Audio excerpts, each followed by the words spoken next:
Hello बच्चों, आज हम अभाज्य संख्या से आने वाले सभी महत्वपूर्ण सवालों को सीखेंगे, जिससे अभाज्य संख्या से आने वाले कोई भी सवाल आपसे नहीं छूटेगा। ठीक है। आज हम 1 से 100 के बीच की अभाज्य संख्याएं जो है ना, उनसे संबंधित 20 महत्वपूर्ण वस्तुनिष्ठ प्रश्न करने वाले हैं।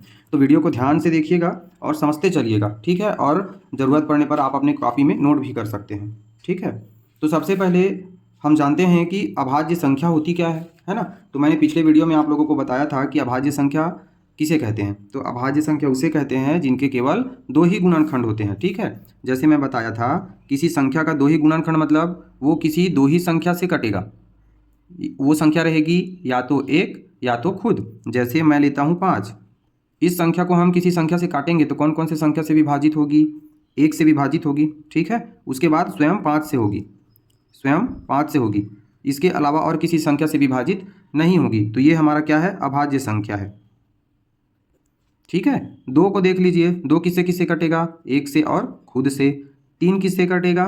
1 से और खुद से। 4 को काट के देखिए, 4 कौन कौन सी संख्या से विभाजित होती है?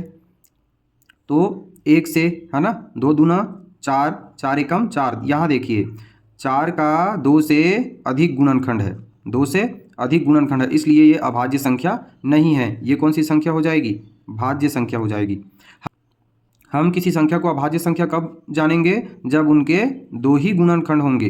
क्या? 2 ही गुणनखंड होंगे तब। ठीक है। तो यहाँ हम 20 वस्तुनिष्ठ प्रश्न सीखने वाले हैं 1 से 100 के बीच जितने भी अभाज्य संख्या है उनके बारे में। ठीक है।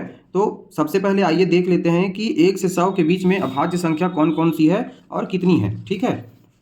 ये देखिए, 1 से 100 के बीच की सभी अभाज्य संख्याएं कौन कौन सी है उनको देखते हैं। अगर आप कॉपी लेके बैठे होंगे तो इसको आप नोट भी कर सकते हैं। ये इतना ही है बस। 100, 1 से लेके 100 के बीच में इतना ही अभाज्य संख्या है ना। गिन लेते हैं। 1 2 3 4 5 6 7 8 9 10 11 12 13 14 15 16 17 18 19 20 21 22 23 24 25। ठीक है।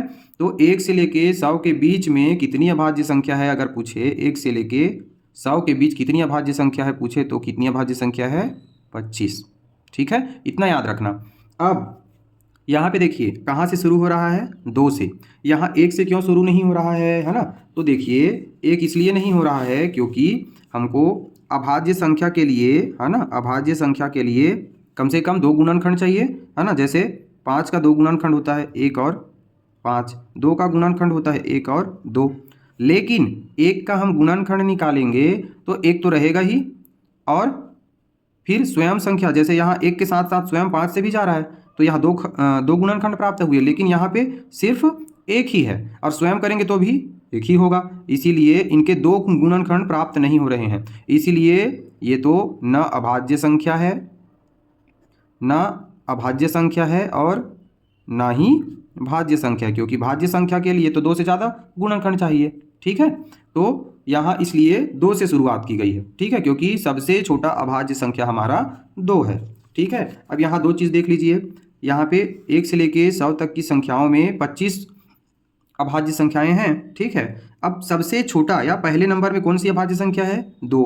और सबसे आखिरी को याद रखिएगा, सबसे पहले है 2 और सबसे आखिरी या 100, 1 से 100 के बीच में सबसे बड़ी अभाज्य संख्या है 97। ठीक है। 2 3 5 7 11 13 17 19 23 29 31 37 41 43 47 53 59 61 67 71 73 79 83 89 और 97। ठीक है। ये ऐसी संख्याएं हैं जिनके 2 ही गुणनखंड है। कितने गुणनखंड है? 2 ही गुणनखंड है। ठीक है। इन सभी की 2 ही गुणनखंड है। अब अगर कहीं पे सवाल आया कि 1 से लेके 20 के बीच में कितनी अभाज्य संख्या है, तो 20, 23 तो बड़ा हो जाएगा, तो यहाँ से आएगा 1 से 20 के बीच में कितनी अभाज्य संख्या अगर सवाल आया तो 1 2 3 4 5 6 7 8। ठीक है। तो इस प्रकार ये सभी अभाज्य संख्याएं आप नोट करके रख लीजिए और इसको याद रखिएगा। अब इससे संबंधित जो भी महत्वपूर्ण सवाल हैं उन 20 सवाल पर हम आइए चर्चा करते हैं। कुल अभाज्य संख्या कितनी है? 25 है ना। 1 से लेकर 100 तक की कुल 25 अभाज्य संख्या है। और अभाज्य संख्या उसे कहते हैं जिनके 2 ही गुणनखंड होते हैं। और वो 2 गुणनखंड कौन कौन से होते हैं? एक होता है ना, एक होता है और स्वयं होता है वो संख्या। ठीक है, तो अब देखिए सवाल हल करते हैं। तो सबसे पहले सवाल को देख लीजिए। सबसे पहले सवाल है 1 से 100 के बीच पहली अभाज्य संख्या कौन सी है? अभी देखे थे ना, चलिए बताइए। 1 है, 2 है, 3 है कि 5 है?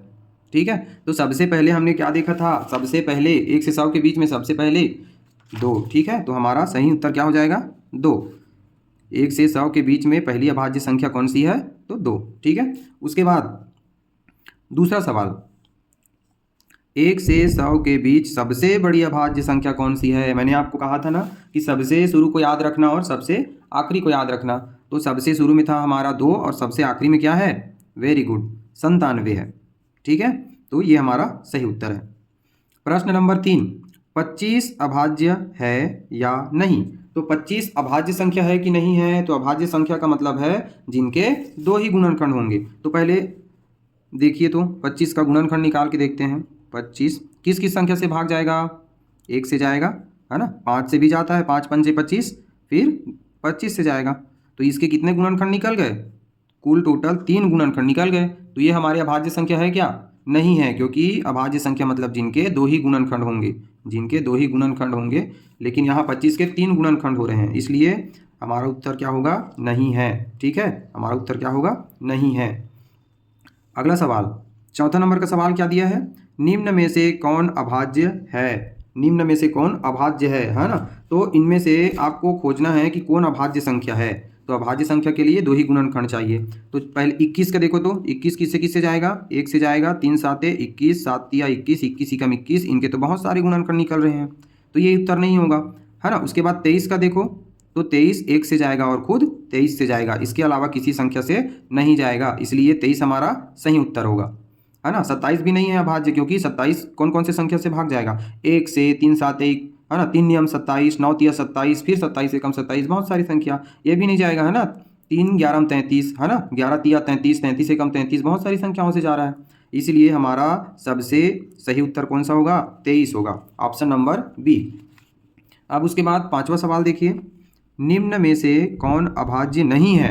अब देखो कौन अभाज्य नहीं है, तो अभाज्य नहीं है मतलब जिनके 2 से ज़्यादा गुणनखंड होंगे, 2 से ज़्यादा गुणनखंड जिनके होंगे वो अभाज्य नहीं होगा। ठीक है, तो सबसे पहले देखिए 35 के 2 ही, 29 के तो 2 ही गुणनखंड होंगे, या तो 1 से कटेगा या तो खुद से कटेगा। 31 भी 1 से कटेगा और खुद से कटेगा, विभाजित होगा। 35 को निकाल के देखेंगे, है ना, तो 35 किससे किससे जाएगा? संख्या 1 से जाएगा, है ना, उसके बाद 5 से जाएगा, 5 सात 35, फिर 7 से जाएगा, 7 5 35, फिर किससे जाएगा? 35 से जाएगा, 35 एकम 35, तो बहुत सारी संख्या गुणनखंड हो रहे हैं ना। और हमको क्या पूछा है? निम्न में से कौन अभाज्य नहीं है, तो यही अभाज्य नहीं होगा, क्योंकि इनके 2 गुणनखंड नहीं है, ज़्यादा है, तो सबसे सही उत्तर हमारा हो जाएगा सी ऑप्शन। ठीक है, अगला सवाल 6वां, 2 कैसी संख्या है? बिल्कुल मोस्ट इंपॉर्टेंट सवाल है ये, 2 कैसी संख्या है? तो 2 तो हम जानते हैं कि शुरू में अभाज्य है, लेकिन उसके साथ साथ और क्या है? वो सम अभाज्य है कि विषम अभाज्य है कि सम नहीं है कि विषम नहीं है? देखिए यहाँ पे बहुत महत्वपूर्ण सवाल है ये, मोस्ट इंपॉर्टेंट है। तो सबसे पहले देखिए 2 तो हमारा सम संख्या भी है, सम संख्या जानते हैं ना, जो 2 से पूरा पूरा भाग चला जाता है, और 2 हमारा अभाज्य संख्या भी है। ठीक है, तो हम क्या कहेंगे? ये सम भी है और अभाज्य भी है, तो ये कौन से ऑप्शन में है? देखिए सम अभाज्य, सम भी है और अभाज्य भी है, ये हमारा सही उत्तर होगा, क्योंकि विषम संख्या तो नहीं है, अभाज्य तो है लेकिन विषम संख्या नहीं है, तो ये गलत हो जाएगा। विषम नहीं है, विषम तो नहीं है, ठीक है, विषम संख्या नहीं है, लेकिन इसके अलावा और कोई ऑप्शन सही है क्या? तो ये हमारा उत्तर सही है, सम अभाज्य। ठीक है, सम भी है अभाज्य भी है। उसके बाद 7वां सवाल में क्या दिया है? 51 अभाज्य है या नहीं? 51 अभाज्य है या नहीं है? तो 51 किससे किससे कटेगा? चलिए देखिए किससे किससे कटेगा, अभाज्य है या नहीं है। तो सबसे पहले देखिए ये तो 1 से कटेगा, फिर और किससे कटेगा ये, है ना, तो किसी के पहाड़ा में आता है क्या? तो 3 के पहाड़ा में आता है ना, 3 से कटेगा नहीं ये, 3 एकम 3, है ना। 3 एकम 3, 2 बचेगा तो 21 बनेगा। 3 साते 21, 3 से कटा, उसके बाद फिर 17 से जाएगा, 17 तिया 51, फिर खुद 51 से जाएगा। तो 51 के कितने गुणनखंड निकल गए? 1 2 3 4 गुणनखंड निकल गए। तो ये अभाज्य होगा क्या? नहीं होगा। तो हमारा सबसे सही उत्तर होगा बी, 51 अभाज्य संख्या नहीं है। ठीक है। अब 8वां सवाल में क्या दिया है? 59 के कितने गुणनखंड होते हैं? बताओ 59 के कितने गुणनखंड होंगे? बताओ 59 को हम किसी संख्या से भाग देंगे तो उसके कितने गुणनखंड होंगे? और खुद स्वयं 59 से कटेगा तो इनके कितने गुणनखंड निकले? 2 ही गुणनखंड निकले, है ना। तो 59 के कितने गुणनखंड है? 2 हमारा सही उत्तर होगा। और ये अभाज्य संख्या हो गया क्योंकि 2 ही गुणनखंड हो रहे हैं। ठीक है। उसके बाद देखिए अगला सवाल, 9वां सवाल क्या दिया है? 9वां सवाल दिया है निम्न में से कौन सम अभाज्य संख्या है ना। जो संख्या सम भी हो और क्या हो? अभाज्य भी हो। उन दोनों को हमको देखना है, सम भी हो और अभाज्य भी हो। तो यहाँ 2 को देखिए, सबसे पहले नंबर में है हमारा 2, यही सही उत्तर है क्योंकि सम भी है और अभाज्य भी है। ये अभाज्य तो है लेकिन सम नहीं है, ये अभाज्य तो है लेकिन सम नहीं है, ये 7 भी अभाज्य है लेकिन सम नहीं है। इसीलिए जो सम भी है और अभाज्य संख्या है वो क्या है? 2 है। तो 2 ही एक ऐसा संख्या है जो अभाज्य के साथ साथ सम संख्या है। ठीक है। बाकी कोई भी सम संख्या अभाज्य नहीं हो सकता क्योंकि सम संख्या तो 2 से पूरा पूरा कट जाएगा। ठीक है। और 2 गुणनखंड के लिए 1 और स्वयं रहता है। तो ये हमारा सही उत्तर। 10वां सवाल, 97 किस प्रकार की संख्या है? 97 देखो इकाई में क्या है? 7, मतलब ये विषम संख्या है। सबसे पहले तो देख लीजिए, हम इसको जानते हैं कि हमारे 1 से लेकर 100 तक की संख्याओं में सबसे बड़ी अभाज्य संख्या है ये। हम लोग देखे थे ना, सबसे बड़ी अभाज्य संख्या, सबसे बड़ी अभाज्य संख्या है। अब हमको देखना है कि ये सम है कि विषम है। तो किसी संख्या के इकाई में, किसी संख्या के इकाई में अगर 1 3 5 7 या 9 इनमें से कोई भी अंक आता है मतलब वो विषम संख्या होता है। क्या होता है? विषम संख्या होता है। इसको याद रखिए। मान के चलो कोई भी संख्या लिख दिया मैं, हाँ ये, ठीक है, 35,78,925। तो इकाई में क्या है? 5 है ना। तो कोई भी संख्या के इकाई में अगर 1 3 5 7 9 दिखे मतलब उसको भाग देने की जरूरत नहीं है, वो क्या कहलाएगा? हमारा विषम संख्या कहलाएगा। ठीक है। तो 97 क्या है? विषम संख्या भी है और अभाज्य संख्या भी है। तो हमारा सही उत्तर क्या होगा? बी। 11 नंबर के सवाल में क्या दिया है? 43 अभाज्य है या नहीं है? तो 43 अभाज्य है कि नहीं है बताइए। तो ये अभाज्य संख्या है क्योंकि 43 खुद से जाएगा और 1 से जाएगा, है ना। 1 से कटेगा और खुद से कटेगा, इसलिए। 91 अभाज्य है या नहीं? चलो बताओ 91 अभाज्य संख्या है या नहीं है। तो 91 को काट के देखो तो किसी किसी संख्या से कटेगा क्या? 91 कौन कौन से पहाड़ा से, कौन कौन से संख्या से कटेगा? देखिए 1 से तो कटेगा ही, है ना। 2 से नहीं कटेगा। 3 से 3 तिया 9, 1 बचेगा, नहीं कटेगा। 4 से 4 एकम 4, 41 नहीं कटेगा। 5 एकम 5, है ना, फिर 41 नहीं कटेगा। 6 एकम 6, 31 नहीं कटेगा। 7 एकम 7, है ना, हाँ 7 से कटेगा क्या? देखो तो 7 एकम 7, 2 बचेगा, 21 बनेगा। 7 तिया 21, हाँ 7 से कट रहा है। ठीक। अब उसके बाद और 7 तिया 21, हाँ 13 से कटा, है ना। फिर 7 से भी कट रहा है, 13 से भी कटेगा, है ना। उसके बाद तो अगर 91 भी करेंगे तो हम कितना गुणनखंड मिल गया? 1 2 3 4 गुणनखंड मिल गया, है ना। तो यहाँ पे 91 के 2 गुणनखंड नहीं है, ज़्यादा है, इसलिए अभाज्य संख्या है क्या? नहीं है। तो 12वां नंबर का हमारा उत्तर होगा नहीं।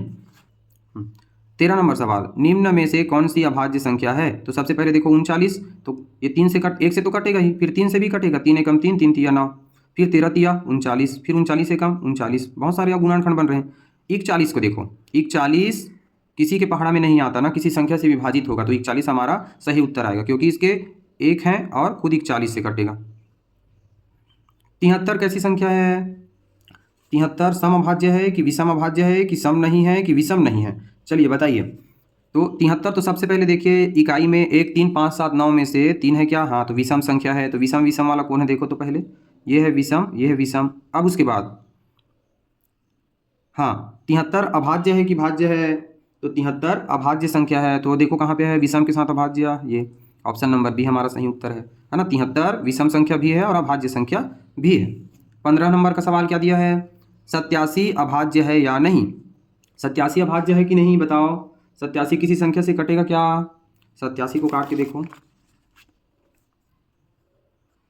1 से तो जाएगा ही, है ना। 1 से तो जाएगा ही। उसके बाद किस संख्या से जाएगा देखो तो 3 दूनी 6, ऐसा काटो। 87 किससे किससे कटेगा देखते हैं काट के। 2 से तो नहीं कटेगा, 1 से तो जाएगा ही, 2 से नहीं कटेगा, 3 से करो। 3 दूनी 6, 2 बचा 27 बना, 3 नियम 27, ठीक। 3 से कट गया है ना। उसके बाद किससे कटेगा, 29 से भी कटेगा, 29 दिया 87, ठीक है। तो 87 एकम 87, इससे भी कटेगा। तो 1 से 1 2 3 4 गुणनखंड निकल रहे हैं। तो 87 अभाज्य है कि नहीं है, तो अभाज्य नहीं है, क्योंकि इनके तो 2 से ज़्यादा गुणनखंड निकल रहे हैं ना। उसके बाद 67 किस प्रकार की संख्या है, 67 किस प्रकार की संख्या है बताओ।